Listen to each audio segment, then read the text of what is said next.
waxtu toftal fanweeri simili mbokk yi ñu ngi leen di nuyu di rafetlu seen ànd ak Télé Futurs Médias xibaaru marax yi li ciy gën a fës ab bus bu Dakar dem dikk lañu taal tey ca boori stade Léopold Sédar Senghor ñu joxoon ci nag baaraamu tuuma ay ndaw yoo xamante ne ay jegeñaale Khalifa Sall lañu kilifay Dakar dem dikk ne dakkal nañu seen ay ligne ñu doon jaar fële ca Grand Yoff te ñu ne it dinañu porter plainte contre X ndax mbir mi faaw mu leer. Aéroport international bu Blaise Diagne dina ubbi ay buntam filek ñetti weer ñay liggéey ci aéroport Léopold Sédar Senghor yëglu xaat li ñu bëgg moo di kilifa yi bàyyi leen xel bu baax a baax ci bile kër bu ubbee ndax bëgg nañ leen fa jël bëgg nañ itam ay salaire yu baax naka noonu promotion interne ñu ne loolee bu ci kilifa yi àddulee ñoom it dinañu amal ab marche yëglu ngir ñu gën leen a dégg lu jege 2 tonnes ci marchandise bu bon la waa service d'hygiène bu Louga daal di lakk ay produits yoo xamante ni app bi ñu leen a jàppaloon daanaka dafa jeex produit yooyu ñu ne lu ci ëpp sax ñu jagleeloon ko tout tànk yi ba tax na capitaine Mademba Sène di sàkku ci askan wi ñu dimbali leen ci liggéey bi ba def katu ñaawteef yooyu ñu daal di leen a teg loxo ab raaya bu bees ngir Youssou Ndour njiital Super Étoile di lauréat bu Premium Impérial ab prix la bu am solo bu ñuy joxe fële ca Japon distinction boobu le nag dina ci jot fukki fan ak juróom-ñett ci weeru octobre ca Tokyo doon na nag ak xibaar boo xamante ne ambassade bu Japon moom moo ko joxe ni ki tey ji mbokk yi ponk yaa ngook nes tut ñu yaatal ko.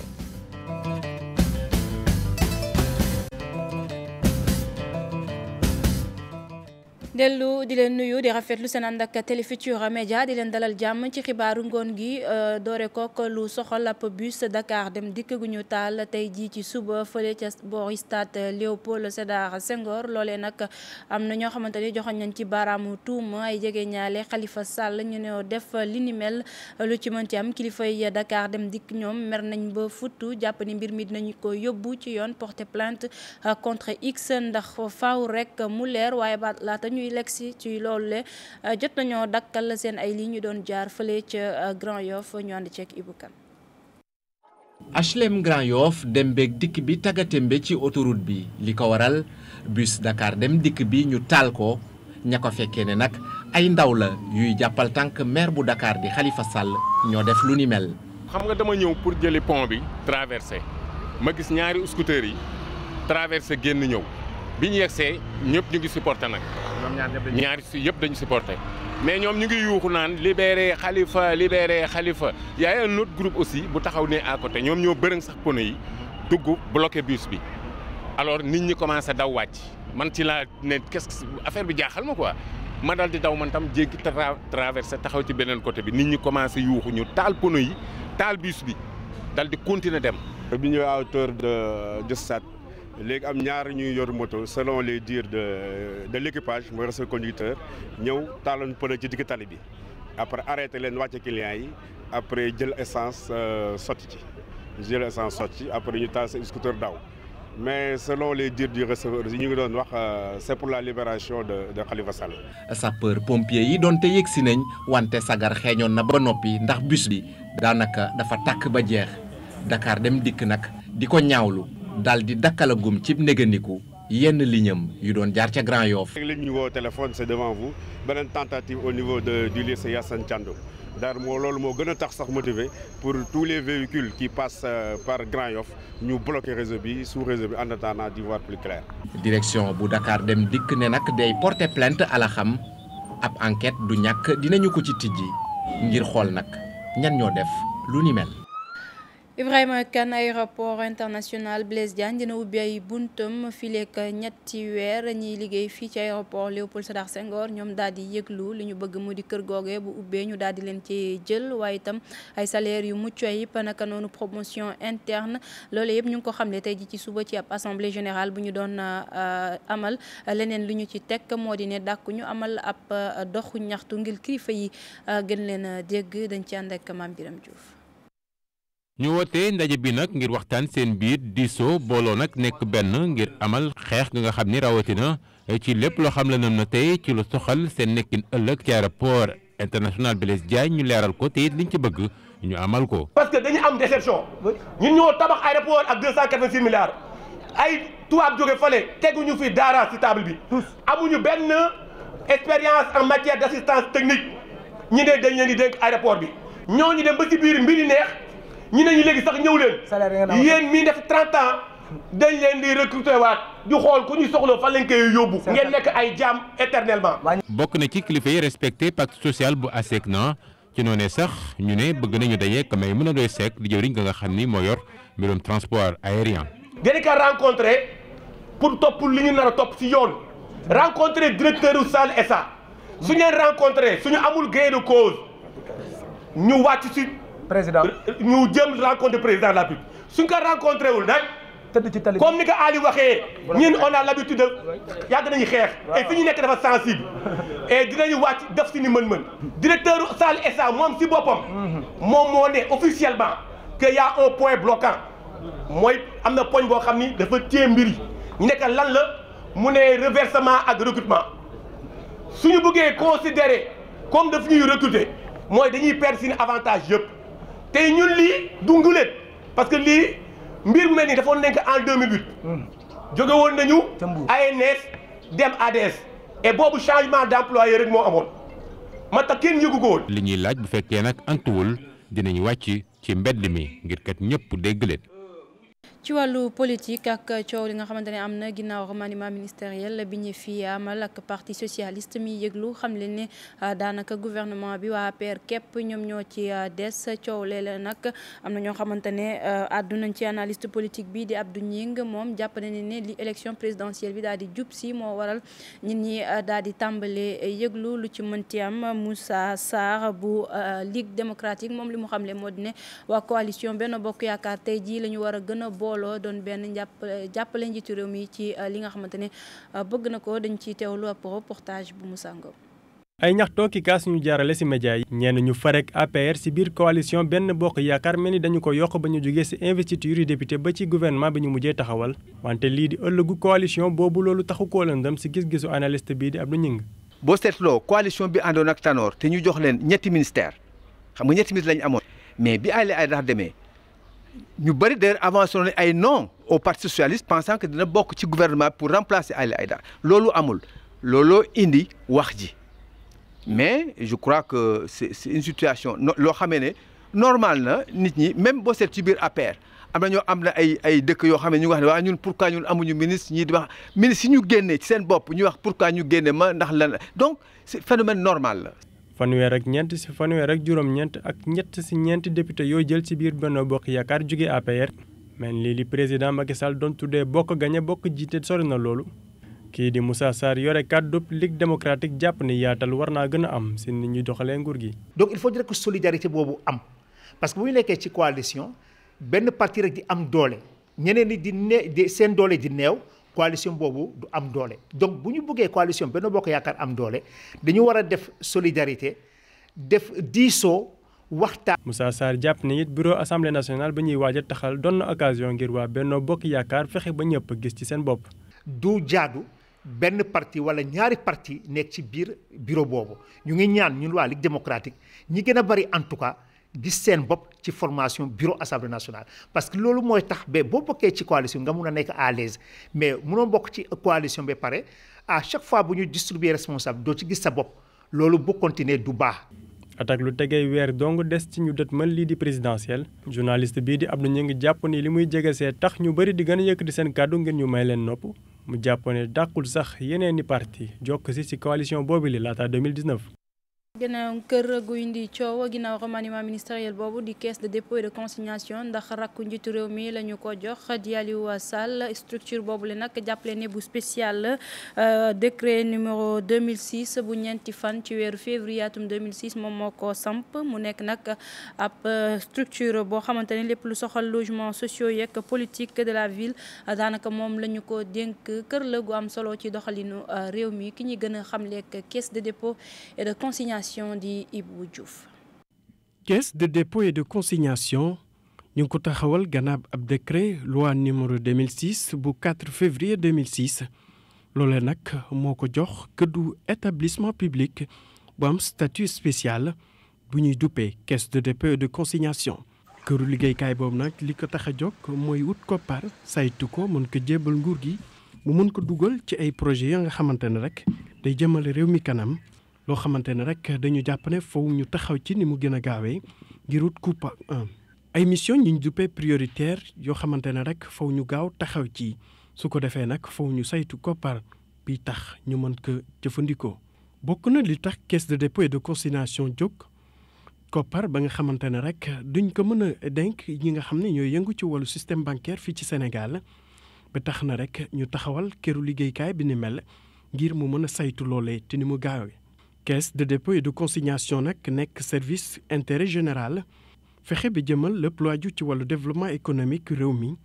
loolee nag ñu wekku ci ay politique publique bi nguur gi tànn ak itam andi ci ak collectivité locale yi. caisse boobee nag dina yëngu bu baax a baax ci lépp luy jëmal wàllu financement fexe tamit ba saytu ko ni mu waree ngir ñu mën a liggéey ci ay pàcc yu mucc ayib. gannaaw loolu nag dañu nemmeeku woon ne ngir financer yenn projet yi nguuru Sénégal dinañ am ay jafe-jafe rek ngir am koppar bi ko mën a may mu matal li ni mel bokk na ci tabax ay logement jëmal ay politique yu yenn villes yi wala sax ay travaux d'équipement yu collectivités locales yi. financement petite et moyenne entreprise tamit bokk na ci li leen tax a jóg. ci boppu kër googu nekk ab directeur général buy saytu bépp liggéey bu aju ci wàllu gestion moom tamit moo war a jëmal lépp lu aju ci mission yi nga xamante ne rek dañ ko dénk boobule kees rawatina bu jëm ci wàllu justice. jaajëfal ko moom Ibou Diouf wax ci lu jege ñaari tonnes ci ay produits yoo xamante ne app bi ñu leen jàppaloon dafa daal di jeex ñu lakk ko nag fële ca Louga waa service d'hygiène ñoom ñoo fa jaar produits yooyu nag yu ci bëri sax ñu ne bu ñu seetloo ay ñam la yoo xamante ni tout tànk yi la ñu ko jagleeloon ki nga xamante ne moom moo di capitaine Mademba Sène mi ngi sàkku ci askan wi ñu bàyyi xel bu baax a baax li nga xamante ne moom la ñuy jënd dañuy teewlu ay kàddoom ci micro suñu correspondant ca Louga di Thierno Fall. mu mel ni xale yi daal la jaaykat yi doy waar yi di gën a diir ci affaire boobu loolu moo tax mu metti ñu trop te duñu leen bàyyi benn yoon. lu mel noonu daanaka mën nañ ko méngale ak délit ndax lu bon di muy jur wér-gu-yaram gi muy yàq loolu tax na ñun waa service d'hygiène ñu ngi xalaat bu baax nan lañu mën a fexe ba ñooñu nga xam ne ñooy jaay yu bon mu bañ a yem rek ci contravention simple police xam ne da ngay ñëw fayloo ko alamaan rek mu dellu day yomb trop. incha allah service d'hygiène taxaw na tem pour lii moom wàññi ko bu baax a baax ci dëkk parce que fekk marchandise moo xam ne baaxul day lore nga jaxase ko ci lu baax wala nga nëbb ko wala nga koy jaay surtout ñi nga xam ne daanaka xamuñ ci dara loolu bokk na ci li gàllankoor wér-gu-yaram nit ñi may ñaax consommateurs yi ak nit ñi ni leen bu ñu gisee loo xam ni doy na waat te gisuñu agent d'hygiène bi ñoom ñu am fulla bu toll ni boole leen ak brigade d'hygiène bi gën a jege. ca Bawol lañu jëm askanu Ndindi ñoom wàcc ci tali yi daal di yëglu ndax am nañu lu leen metti ñu ne yoon bi dox seen digganteeg Diourbel baaxut ba tax na sax accident yu bëri ñu ne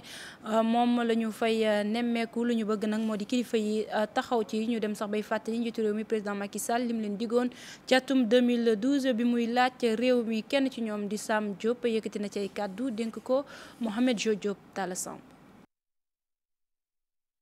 tali bi lañ bëgg depuis 1968 ba léegi ñu ngi jooytu tali bi nëgën si daaw lañ def sortie fii ñaxtu pour ñu guddureel ñu diggante Ndindi ak Daaru Musti ak Ndindi ak Diourbel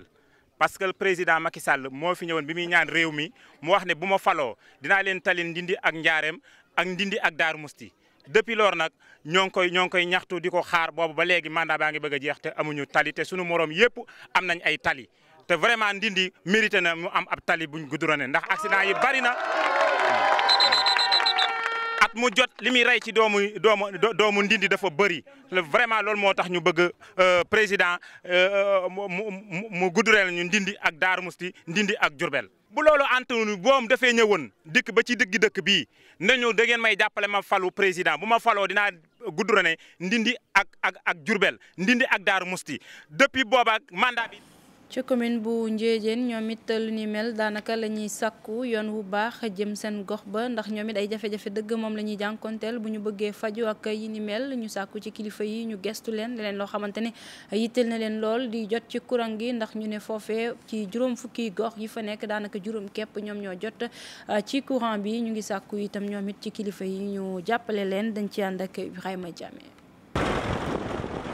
yoon bu xonq bi la def juróom ñeenti kilomètre mooy benn yoon bu nga xam ne moom la askanu Ndiédiène yaakaar pour mën a dox seeni soxla waaye nag yoon bu jafe-jafe la ay fukki at a ngi nii kon askan wi kon di koy jooytu te ba tey gisuñu ku leen ci wàllu si moo tax kon ci seen ndaje bi de yëkkatiwaat nañ ci seeni kàddu. yoon bi boobu juddooguñ boobu man juddooguma sama ñoom yaay dañ ko doon jooy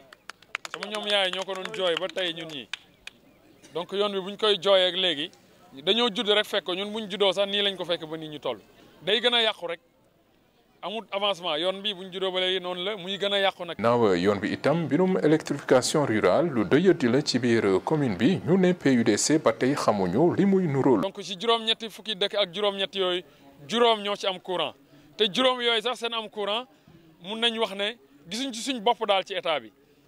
jëm ci wàllu paj mi tamit soxee na fi lool ku fi feebar faw nga génn commune bi dem faju ji feneen ndax ñàkkum jumtukaay. paj bi nu mu fi mel.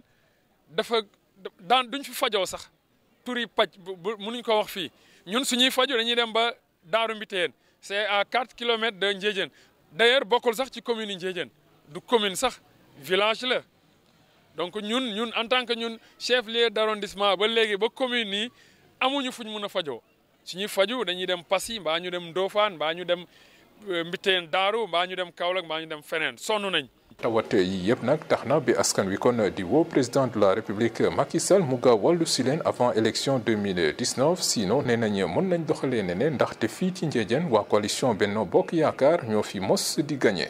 Ibrahima Diamé ca département bu Oussouye foofee soxna yi lu leen yitteel ñoom moo di jot ci ay financement ngir ñu mën a liggéey am nañu yaakaar nag ci gouvernement bu bees bi ñu taxawal ndax ñu ne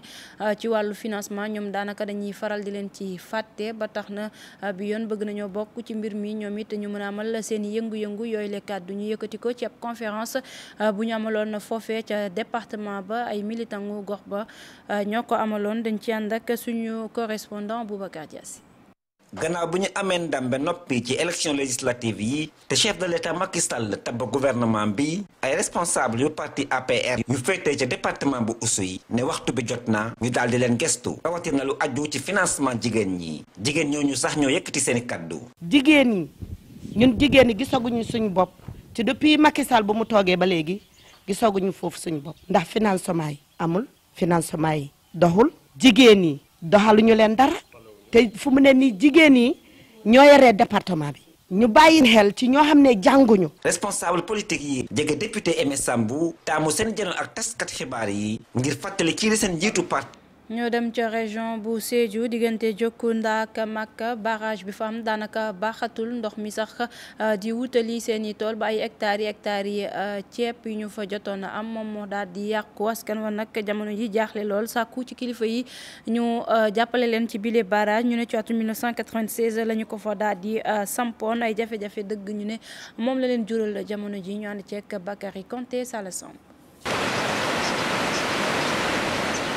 barrage bu Diopkounda Makka fu mu nekk nii dafa yàq loolu ba tax na oto yi jaaratuñu fa dugg nag commune bu Koulibantang lu jafe la Koulibantang nag mu ngi ci département bu Goudomp. commune bu Koulibantang am na jafe-jafe yu bëri sax parce que boo gisee fii au niveau ndox bi ak tali bi ak piste bi lu mu mel nii moom franchement dafa doy waar parce que ñun jël nañu benn décision yoo xam ni car yi duñu jàll fii bus yi duñu jàll moto yi rek ñoo jàll ak piétons yi noonu. parce que ñun pour au moins am sécurité piétons yi noonu quoi. ay hectares yi ceeb fu mu nekk nii yàqu nañu mu nekk nag tiit ak jaaxle fii ci diwaan bii. képp li ñu doon béy fii lépp yàqu heure bi parce que ndox am na niveau yoo xam ni dafa avancé trop franchement li ñu ñaan fii au moins njiitu réew au moins mu jàpp commune Koulibantang ñu am piste parce que piste bii barrage bii. Aliou Souane moo ko defar 96 la woon jamono 96 ba léegi franchement état amul benn accompagnement 2015 commune Koulibantang jël na décision def nañu accompagnement au moins def porte yi noonu dañuy jël chargement xeer après ñu def fii. Le 30 juillet passé président recevoir nañu audience ba le 30 juillet rappelé naa ko président ñun am nañu jafe-jafe yu bëri commune Koulibantang. population yi di ne ñi ngi xaar tem gouvernement bi taxaw daal leen jàppale daal di sauver barrage boo xamante ne moo nekk fii ci diwaan bi ñu koy woowee barrage Cheikh Ali Souane. si fii ci Ndakaaru dem ba ca Abbas Ndaw ci biir këru fajukaay boobu leen nag am na lu bëri loo xamante ne yeesalaat nañ ko fa bokk na ci maternité bi ak service odontologie bi bu ñu sukkandikoo ci professeur Mohamed Sarr mu ne léegi kay daanaka feebar yëpp mën nañ ko fa faj keneen koo xamante ne yëkkati na ci ay kàddu di ab sage-femme di Rose Madeleine Ngom moom it jàpp na ni salle de travail bi ñu am léegi salle bu mucc ayib la ñoom ñaar dañuy teewlu seen ay kàddu ci micro Cheikh Tidiane Dione. pathologie yi ñuy gën a gis nag mooy comme yeneen structure dentaire yëpp li gën a bari mooy carie maanaam bëñ ñu lekku gasu ba sori bu ñëwee ñu def ci li ngeen tudde yéen plombage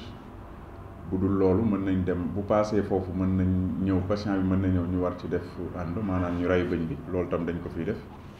bu weesoo stade boobu yëpp nag ba nga xam ne mënatuñ ko récupérer tamit dinañ dindi patient bi bëñam donc loolu yëpp dañ ko fiy def di def tamit maanaam faj feebar yi laal siiñ bi tubaab di ko wax parodontopathie di def ay détartrage ak curetage loolu yëpp dañ koy def ci service bi. salle d'accouchement Abbas Ndao moom la ñu nekk ni taxaw nii di wax gis ngeen ko jumtukaay yi defaraat nañ ko dañ ko defaraat nii bu yàggul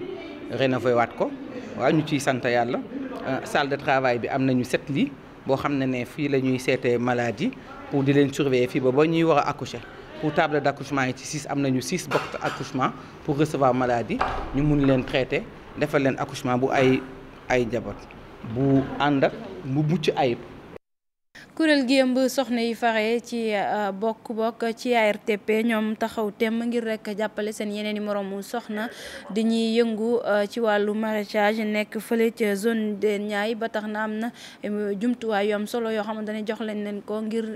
mu jàppale leen ci seen liggéey fexe ba soxna yooyu moom seen bopp mën a it demal seen bopp mbir mi ma nga amoon ca Sangalkam ci teewaayu Ousseynou Thiam ak Bira Diagne du ñàkk ngeen jot ci élément boobu xibaar yi ci français lay doon waxoon naa ko ci bopp xibaar yi Youssou Ndour am beneen raaya bi yoon ca Japon moom Youssou Ndour nekk lauréat prix premium impérial loolee nag doon prix bu am solo fële ca Japon dinañ ko jox fukki fan ak juróom-ñaar ci weeru octobre ki ko koy jox sax di rakku empereur bi di prince Itachi loolee nag dina xew ci weeru octobre ambassade bu Japon nekk fii ci Ndakaaru ñoom ñoo ko xamle tey ji ci suba ci ab point de presse bu ñu doon amal ñu teewlu ci Aminata Mbaxe Sow. artiste sénégalais bi di Youssou Ndour amaat raaya gu bees bile yoon ki ko jagleel mooy waa Japon loolee nag ñu ngi ko sukkandikoo ci ab prix bu ñu tuddee premium impérial te at mu ne ñu ciy ràññeeku ñi nga xam ni seen liggéey dafa rafet loolu ci wàllu caada. premium impérial mooy raaya bi gën kawe ci li jëm ci wàllu art ñu koy màngaleek prix Nobel des arts raaya bi lakk buur Japon bi tudd Itachi moo koy joxe ci weer octobre ca Tokyo. fii tey dañ ko doon annoncé waa Sénégal ne leen seen ndaw koo xamante ne si yéen la bokk dafa recevoir prix bu am maanaa muy premium boo xamante ne mooy l'équivalent du prix Nobel si wàllu art te Youssou Ndour dafa bokk si ñoo xamante ne ay ñu rëy Martin Scorsese si cinéma muy yëngu si cinéma Amérique xam nañ ko ak ñeneen ñoo xamante ne recevoir nañ prix bi mu doon lu rëy pour atum 2017 Youssou Ndour moo jël ndam lile ñu jàpp ne ay artistes yu mag a mag de renom international jaar nañu fi mu jaar li ci mel ni Peter Brook di ab doomu britannique moom ci wàllu bind wala tamit ci wàllu réalisation lañ ko ràññee woon ak tamit kii di Jean-Luc Godard di doomu français ñooñu ñëpp jot nañ leen ràññee ci prix boobule. Youssou Ndour def na Sénégal rek dem si Africa rek. xanaa moom rek la fay ñëw xëy na non loolu mooy du taxaw lii rek mooy dina gën a liggéey xam naa toujours pour gën a joxe pour gën a mbégtal peuple am ak waa àdduna.